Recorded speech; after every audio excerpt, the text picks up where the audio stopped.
Out of all the kicks in Taekwondo, the one I see people struggle with often is the roundhouse kick.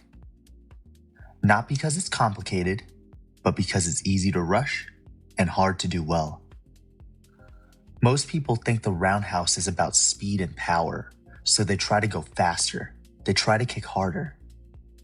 And that's usually where the problems start. Over time, rushing this kick doesn't just make it worse, it makes it unsafe.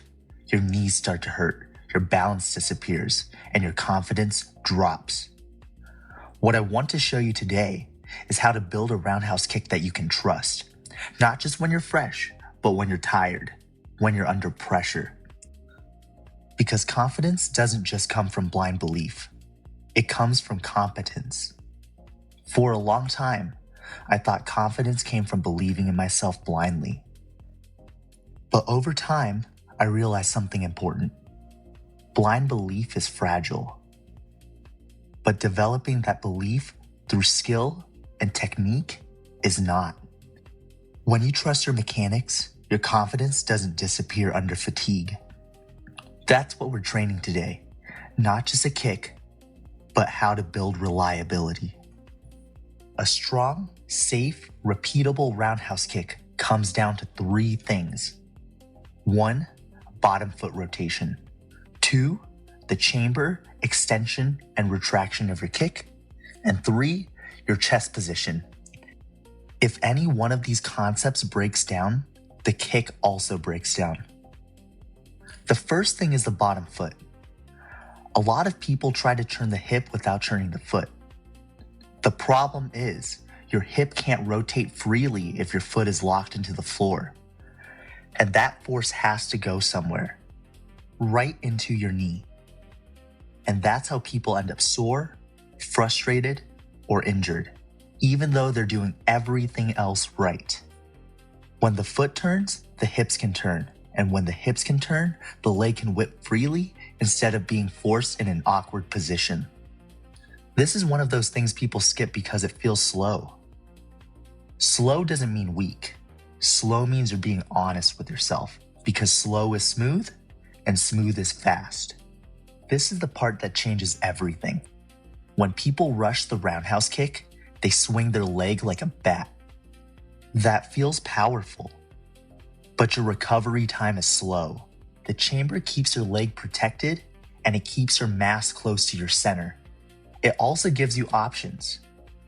Now the extension. This is where the power comes from, but only if everything before it was correct. And then retraction. Retraction is just as important as the kick itself.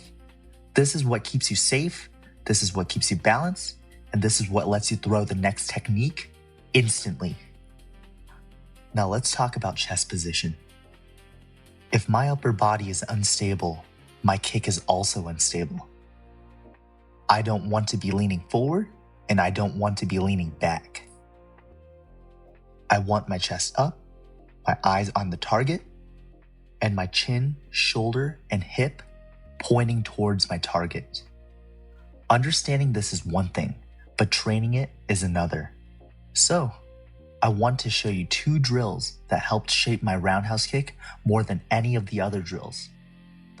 Here, I'm going to be introducing 2 drills that will help with your roundhouse kicks. The first drill I like to do is I like to place the hand that's closest to my back leg on the wall and prop it. Second, I like to turn my bottom foot so that it's pointing perpendicular to the wall, and I prop my leg up. Try to keep my body as straight as I can, right? And I like to extend, retract. I like to do this about 10 times or so each leg, and sometimes I'll just hold it out. See how I'm not rushing, but I want to make sure that every rep counts. Another thing I like to do is I like to use this wall so that I don't swing my legs too wide. If I swing my legs too wide, I won't have an effective roundhouse kick because my energy is moving towards the side instead of moving forward and into my opponent. So I like to use this wall to gauge how far I want to open up my hips before I kick. So because of this wall, I point my knee forward first.